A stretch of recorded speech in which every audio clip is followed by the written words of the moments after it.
Buzzing stock खास पेशकश हमारी, जिसमें हम बात करते हैं खबरों वाले शेयरों की, जहां पर खबरों के चलते देखने को मिल रहा है एक्शन। क्या होना चाहिए आपका उस पर रिएक्शन, ये बताएंगे नितलेश पावस्कर साहब। खबर बताएंगे हम, और उसका क्या स्ट्रेटजी होनी चाहिए आपकी, ये तय करेंगे आप तमाम बातों को सुनने के बाद। तो चलिए एक एक करके जरा कंपनी लेकर के आते हैं, और सबसे पहले बात करेंगे हम टाटा मोटर्स को लेकर के। टाटा मोटर्स के नतीजे आए और क्या शानदार नतीजे रहे हैं। डबल से ज़्यादा कंपनी का मुनाफा हो गया, 137.5% की बढ़ोतरी कंपनी के मुनाफे में देखने को मिली है, और ये बढ़कर के पहुंच गया है 7,025.11 करोड़ रुपए। कंपनी की आय में भी अच्छी बढ़त देखने को मिली है। कंपनी ने आय पे बाद में आएंगे, पहले बता दें कि कंपनी ने अपने डेट को कम किया है। 9.5 हज़ार करोड़ रुपए का डेट जो है वो कंपनी ने इस बार जो है वो कम कर दिया है। तो इससे कंपनी को भविष्य में चल करके ब्याज में कम रकम खर्च करनी पड़ेगी। आय में अगर हम देखें तो उसमें जो है 25% का इजाफा देखने को मिला है, और ये 1,10,570 करोड़ रुपए रही है। जेएलआर में काफ़ी शानदार बढ़त देखने को मिली है बिक्री में। आपको बता दें इसकी बिक्री जो है तीसरी तिमाही में 27% बढ़ी है, और इन्हीं शानदार नतीजों के चलते हम देख रहे हैं शेयर के अंदर काफ़ी शानदार मूव देखने को मिल रहा है। और अभी भी जब हमने खबर बनाई थी तब 7% से ज़्यादा की तेज़ी हालांकि देखने को मिल रही थी, लेकिन अभी भी जो है शेयर थोड़ा सा नीचे आया है, लेकिन अभी भी शानदार मूव देखने को मिल रहा है। करीब 5.25% के आसपास की रैली यहाँ पर देखने को मिल रही है। चार्ट देखिए क्या टाटा मोटर्स के किस तरीके से ऊपर गए हैं। पिछले एक महीने में 18% का रिटर्न, 6 महीने में 52% का रिटर्न, और पिछले एक साल में डबल हो चुका है शेयर। 110% से ज़्यादा का रिटर्न टाटा मोटर्स में देखने को मिला है। सर क्या सलाह रहेगी अब टाटा मोटर्स के ऊपर फ्रेश बाइंग के लिए? जिनके पास है उन्हें किन लेवल्स पर प्रॉफिट बुक करना चाहिए, आपकी राय टाटा मोटर्स पे? देखो, जिनके पास भी पोजीशन है लोअर लेवल की, एटलीस्ट कुछ ना कुछ क्वांटिटी को बुक कर लीजिए। और ट्रेडिंग बेसिस का जैसे स्टॉप लॉस मैंने थोड़ी देर पहले सजेस्ट किया है, 880 रुपीज का स्टॉप लॉस रख सकते हो। लेकिन ये लेवल के ऊपर मैं पर्सनली बाइंग का रिकमेंडेशन नहीं दे रहा हूँ। मैंने थोड़ी देर पहले भी कहा 615 एक इम्पोर्टेंट लेवल है, वहां पे आता है तो वहां पे लिया जा सकता है। लेकिन स्टॉक में 40% का करेक्शन आना कोई बड़ी बात नहीं। अगर अगर आता है किस कारण से, तो वो एक लेवल होगा बेस्ट, वहां पे टाटा मोटर्स काफी अट्रैक्टिव लेवल्स के ऊपर हमें देखने को मिल सकता है। तो जिनके पास भी है वो पोजीशंस को होल्ड कर सकते हो। अगर लेना ही है कुछ, जैसे कि थोड़ी देर पहले मैंने कहा अशोक लेलैंड अच्छा खासा लग रहा है, तो वहां पे फ्रेश मूवमेंट स्टार्ट हो रहा है, तो वहां पे आप अपनी पोजीशंस को क्या कर सकते हो, बना सकते हो। इस बीच दीपक खत्री जी कह रहे हैं, सर जी राम राम, मनी 9 में इन्वेस्ट करना चाहता हूँ। 2 महीने में 3 गुना हो गए व्यूवर्स। तो सर ये आप ही लोगों का प्रेम है खत्री साहब। तो इन्वेस्ट करना जब होगा तब आपको बताया जाएगा। आप जैसे तमाम लोगों की आवश्यकता जब पड़ेगी तो निश्चित रूप से आप लोगों से सलाह ली जाएगी, और आप लोगों से जो है निवेश करने के लिए कहा जाएगा। अभी रहने दीजिए, पर वक्त आएगा तो वो भी बताया जाएगा आपको। चलिए इस बीच अगली कंपनी पे जाएं उससे पहले मोटो जोशी जी नाराज़ हो रहे हैं, कह रहे हैं कि जो है मेरा सवाल नहीं लिया गया है। तो आपका सवाल ले लिया जाएगा सर, आप बजिंग स्टॉक्स के बाद डिस्कस कर लेंगे। अपना सवाल एक बार फिर से दोबारा भेज दीजिए। इंडिगो पे क्या उड़ान भर रहा है शेयर? कंपनी के नतीजे आए हैं और नतीजे अच्छे रहे। यहाँ पर भी मुनाफा डबल हो गया, 111% की बढ़त देखने को मिली है, और ये 2,998.12 करोड़ रुपए कंपनी का मुनाफा रहा है। और कंपनी की अगर आय की बात करें तो इसमें 30% की बढ़ोतरी देखने को मिली है, और ये 19,452.15 करोड़ रुपए रही है। तो काफ़ी अच्छे नतीजे रहे हैं। कंपनी ने आपको बता दें कि कुल जो जितने पैसेंजर्स को कैरी किया है वो 243.10 लाख ग्राहक रहे हैं। तीसरी तिमाही के अंदर की बात हो रही है कि इतने लोगों को यात्रा कंपनी ने कराई है। और आपको बता दें तीसरी तिमाही में कंपनी का जो मार्केट शेयर है वो रहा है 62.1% के आसपास। तो नतीजे अच्छे रहे हैं, और उसका असर भी हम देख रहे हैं कि शेयर में देखने को मिला, और अच्छी उड़ान शेयर के अंदर देखने को मिल रही थी। शुरुआती कारोबारी सत्र में 4% से ज़्यादा की तेज़ी, अभी भी 3.5% के आसपास की मजबूती है। 3231 का स्तर देखने को मिल रहा है इंडिगो के शेयर में। पिछले एक महीने में यहाँ पर 9% की तेज़ी, और 6 महीने में 27-28% की रैली देखने को मिली है। पास्कर साहब आपकी क्या राय रहेगी? इंटर ग्रुप एविएशन अच्छे नतीजे रहे हैं, और कितनी उड़ान भर सकता है शेयर? देखिए, स्टॉक में अगर हम लोग देखेंगे तो नीचे के साइड में एक इम्पोर्टेंट लेवल है जो सपोर्ट का काम करेगा। 3120 से लेके 3140 ये इम्पोर्टेंट लेवल है। जब तक इस लेवल के ऊपर ट्रेड कर रहा है तब तक आप अपने लॉन्ग्स को क्या कर सकते हो, होल्ड कर सकते हो। फ्रेश लॉन्ग अगर आपको करना होगा तो मेरे हिसाब से जो बेस्ट लेवल होगा, यहाँ पे अगर ये फ्रेश निकलता है 3265, ये लेवल को अगर ये निकाल देता है तो एक मोमेंटम फिर से स्टॉक में देखने को मिलेगा। तो स्टॉक अच्छा खासा मोमेंटम मिलेगा। हम्म, तो ये राय फिलहाल निकल करके आती हुई। जयदेव शेखों साहब कह रहे हैं, हेलो सर, आपका शो हर रोज़ देखता हूं और मुझे बहुत फ़ायदा हो रहा है। Thank you yo money nine all team, बहुत बहुत शुक्रिया, बहुत बहुत धन्यवाद आप सभी का। और आप लोगों की जो अच्छी अच्छी टिप्पणियां हैं उसके लिए भी बहुत बहुत शुक्रिया। आपका जो प्रश्न है एयरकॉन पे, वो अब इसके बाद डिस्कस कर लेंगे सर। रेलवे पे काफ़ी अच्छा डिस्कशन हो चुका है, लेकिन ठीक है, आपका प्रश्न बजिंग स्टॉक्स के बाद डिस्कस कर लेंगे। चलिए आगे बढ़ते हैं, अगली कंपनी जरा स्क्रीन पर लेकर के आइए और देखते हैं यहाँ पर क्या कुछ खबरें निकल करके आई हैं। और खबर निकल करके यहाँ पर आई है एनएलसी इंडिया को लेकर के। आपको बता दें, कंपनी के एक नया प्लांट की आधारशिला रखी गई है। प्रधानमंत्री मोदी ने आधारशिला रखी है तालाबिरा प्लांट, जो कि उड़ीसा के अंदर है। और इसकी जो उस प्लांट की जो शुरुआती क्षमता होगी वो 2400 मेगावाट जो है वो तय की गई है। और एनएलसी इंडिया में पिछले कुछ दिनों में भी कुछ हमने खबरें देखी थी, उसके चलते एनएलसी इंडिया लगातार अच्छी रफ्तार जो है वो दिखा रहा है। हालांकि इसकी जो शुरुआती जो निवेश होगा इस प्लांट के अंदर, वो 27,000 करोड़ रुपए का होगा।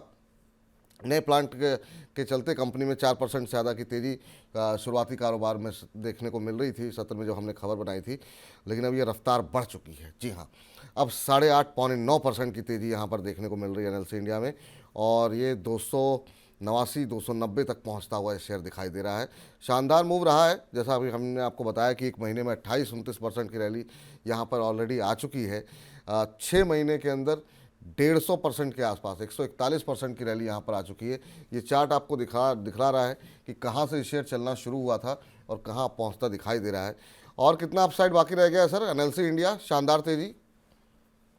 जी, एक मोमेंटम है इसमें, वो चल रहा है 275 रुपीज, जिनके पास भी पोजीशन है वो एक ट्रेलिंग बेसिस का स्टॉप लॉस लगा है। 275 एक इम्पोर्टेंट लेवल है। अगर हम लोग देखेंगे तो 2 फरवरी का जो कैंडल है जहां से एक सेलर एक्टिविटी हमें देखने को मिली थी 276, तो एक इम्पोर्टेंट लेवल है। इसके नीचे जाएगा तो थोड़ा सा प्रॉफिट बुकिंग फिर से हमें देखने को मिलेगी, लेकिन जब तक 275 होल्ड है तब तक आप अपने लॉन्ग्स को क्या कर सकते हैं, होल्ड कर सकते हैं। जिनको फ्रेश लॉन्ग करना है वो भी 275 यही स्टॉप लॉस के साथ होल्ड करें। जी, चलिए, तो ये राय यहाँ पर निकल करके आती हुई दिखाई दे रही है। और अगली कंपनी हम लेकर के आते हैं जरा स्क्रीन पर और देखते हैं वहाँ पर क्या गतिविधि देखने को मिल रही है। जरा स्क्रीन पर लेकर के आइए अगली कंपनी और उस पर चर्चा शुरू करते हैं। पेटीएम 3 दिन से लगातार हम देख रहे हैं खबरों में बना हुआ है। हालांकि एक थोड़ी सी पॉजिटिव खबर ये आई कि मॉर्गन स्टैनले ने कुछ पैसे इसमें डाले हैं। कंपनी के अंदर 0.79% हिस्सेदारी जो है वो पेटीएम में खरीदी गई है। और इसके लिए करीब 243.6 करोड़ रुपए कंपनी ने खर्च किए हैं। लेकिन कोई बड़ी राहत नहीं मिल पाई है। कंपनी का जो जो सर्किट लिमिट थी उसे जो है 20% से घटा करके अब 10% कर दिया गया है। लेकिन ये 10% होने के बावजूद भी जो इन्वेस्टर्स हैं उनके लिए निकलने की कोई रास्ता वहाँ पर दिखाई नहीं दिया, क्योंकि 10% का अब लोअर सर्किट लग गया है। तो लगातार 3 दिन के अंदर पहले 20%, फिर 20%, आज 10%, 50% के आसपास की गिरावट जो है शेयर के अंदर आ चुकी है। सर नीतिश सर, आपसे जानना चाहेंगे क्या करना चाहिए सर? अब जो लोग फंस गए हैं वो तो निकल भी नहीं पा रहे हैं। कई सारी ब्रोकरेज फर्म ने 500 रुपये तक के टारगेट दे दिए। आपकी राय क्या रहेगी अब पेटीएम के अंदर? देखो, ये स्टॉक में थोड़ा सा फंसे हुए लोग, तो यहाँ पे एग्जिट का तो मौका नहीं मिलेगा। जहाँ पे लोअर सर्किट कब खुलता है वहां पे देखना पड़ेगा, वहां पे प्राइस एक्शन कैसे होता है। अगर हाइस के बाद अगर ये स्टॉक में अगर हम लोग देखेंगे जो रिसेंट हाई लगे थे, तो वहां से अगर 80% का फॉल हमें देखने को मिलता है, तो शायद मैं एक बार के लिए कॉन्ट्रा प्ले करना पसंद करूंगा इस स्टॉक में। जो लेवल होगा वो स्टॉक के लिए ऑलमोस्ट काफी दूर है, ये कहना थोड़ा सा दर्दनाक होगा। 225 220 ये लेवल के आसपास अगर कुछ मिलता है तो वहां पे मैं एक बार के लिए कॉन्ट्रा प्ले करना पसंद करूंगा 150 के स्टॉक का साथ। जी, चलिए अगली कंपनी लेकर के आते हैं अल्कोरगो गति। जो है यहाँ पर क्या कुछ खबरें निकल के आई हैं वो जरा एक बार नज़र डाल लेते हैं। खबर यहाँ पर यह है कि कंपनी के नतीजे आए हैं तीसरी तिमाही के, और कंपनी जो है वो 4.7 करोड़ रुपए के घाटे के मुकाबले आ गई है 18.8 करोड़ रुपए के मुनाफे पर। और कंपनी की आय में हालांकि कोई विशेष वृद्धि नहीं रही है, 3.8% के आसपास की बढ़ोतरी रही है।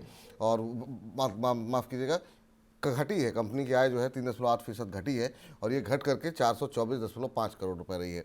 और ये जो मुनाफा कंपनी का बढ़ा हुआ आप देख रहे हैं, कंपनी को एक्सेप्शनल आय हुई है, और उसके चलते जो है कंपनी के मुनाफे में हम इस तरह का उछाल जो है वो देख रहे हैं। 33.52 करोड़ रुपए की अतिरिक्त आय कंपनी को हुई है। और इसी के चलते, नतीजों के चलते कंपनी में आज हम देख रहे थे कि 1% के आसपास की बढ़त शुरुआती कारोबारी सत्र में देखने को मिल रही थी। अब 2.25% के आसपास की रैली देखने को मिल रही रही है। अल्कार्गो लॉजिस्टिक्स सर, क्या सलाह रहेगी? अभी 0.25% के आसपास की रैली देखने को मिल रही है, 80 रुपये के आसपास कंपनी का शेयर 80 रुपये 60 पैसे पे ट्रेड करता हुआ। अगर आप ट्रैक करते हो तो आपकी राय जानना चाहेंगे। एक महीने में 11% का नेगेटिव रिटर्न दिया है शेयर ने। देखिए स्टॉक में अगर आप चाहिए तो 82 रुपीज के ऊपर पोजीशंस बना सकते हो, 79 रुपीज का स्टॉप लॉस होगा। फिर स्टॉक में जो पहला टारगेट होगा वो 89 से लेके 95 रुपीज, ये टारगेट के लिए आप प्लान कर सकते हो, लेकिन 82 रुपीज क्रॉस होने के बाद ही लेना है, और नीचे में 79 रुपीज का स्ट्रिक्टली स्टॉप लॉस होगा। चलिए, तो ये राय निकल करके आती हुई, और चलिए अगली कंपनी जो है वो लेकर के जरा स्क्रीन पर आ जाइए। और ये यहाँ पर खबर यहाँ पर निकल करके आई है केपीआई ग्रीन में।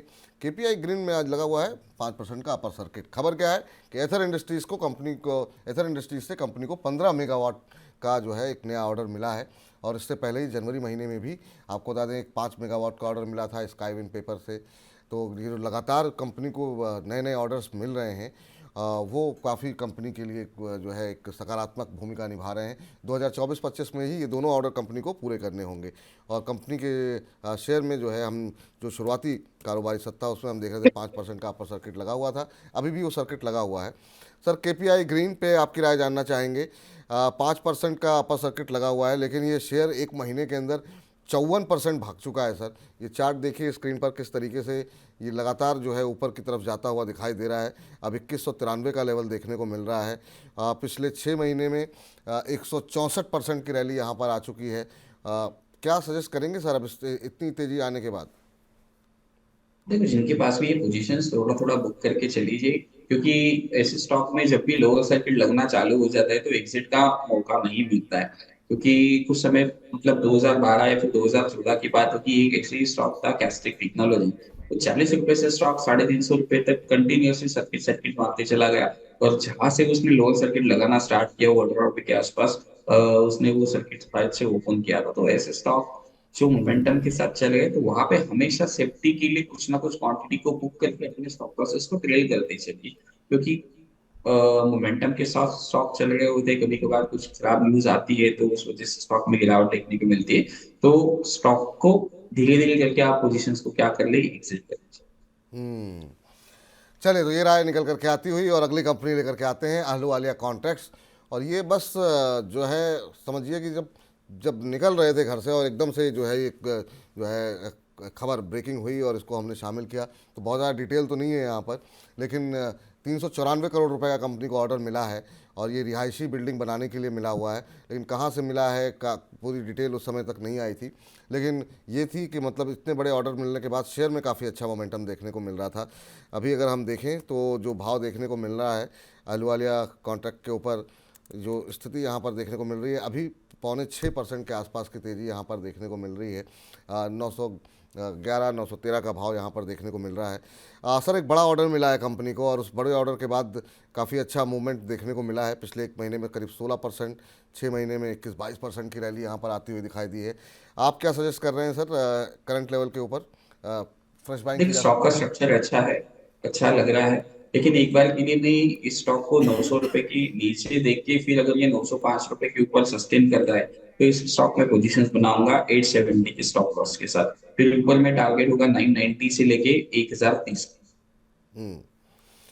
चलिए, अब ज़रा रुख कर लेते हैं अगली कंपनी का, और जिस पर कि हमने बातचीत भी की थी और लगातार हमने थंब भी काफ़ी ज़्यादा डिस्कशन में लगे करके आए हैं, वो है एनएचपीसी।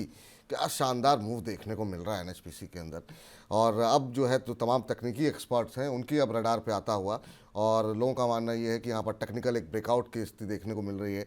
हालांकि जो शॉर्ट टर्म निवेशक हैं उनके लिए कई जगहों पर टेक्निकल एनालिस्ट जो है वो मुनाफा वसूली की भी सलाह दे रहे हैं, और ये मान रहे हैं कि आरएसआई जो है वो ओवरबॉट सिचुएशन में पहुंचा है। और आज भी हम देख रहे हैं क्या शानदार मूव देखने को मिल रहा है एनएचपीसी के अंदर। और सर, ये पावर क्षेत्र के अंदर जो मतलब जो है ऊर्जा आई हुई है, ये ऊर्जा थमने का नाम नहीं ले रही। अभी हमने डिस्कशन आपसे किया था, कुछ एक दर्शकों के प्रश्न थे, लेकिन अब कुछ टेक्निकल एनालिस्ट के रडार पर ये शेयर आता हुआ दिखाई दे रहा है। 11-11.25% की रैली आज देखने को मिल रही है। पिछले एक महीने में 56%, पिछले 6 महीने में 127% ये शेयर भाग चुका है। नेक्स्ट टारगेट यहाँ पर क्या निकल करके आ रहे हैं, और जिनके पास हैं उनको क्या स्टॉप लॉस आप सजेस्ट करेंगे? देखो जिनके पास भी है, मैं तो पहले एक चीज कहना चाहूंगा कि यहाँ पे प्रॉफिट बुकिंग कर लेना चाहिए, क्योंकि ये स्टॉक मैंने 35-36 रुपीज के आसपास रिकमेंड किया था। वहां से कंटिन्यूअसली ये स्टॉक चल रहा है। तो जिनके पास क्वांटिटी है वो एक बार के लिए 50-60% क्वांटिटी का बुक करे। बाकी का जो स्टॉप लॉस है वो ऑलमोस्ट 95-97 रुपीज, अगर आपका लोअर लेवल का है तो वहां पे आप क्या कर सकते हो, अपनी पोजीशंस का स्टॉप लॉस रख सकते हो। फ्रेश बाइंग यहाँ पे थोड़ा सा क्या करे, वॉइड। चलिए, तो ये फिलहाल राय निकल करके आती हुई, और ये थे वो तमाम वो शेयर जिसमें कि खबरें थी, खबरों के चलते एक्शन था, और डिटेल में हमने उस पर डिस्कशन कर लिया। तो बजिंग स्टॉक्स में फिलहाल इतना ही।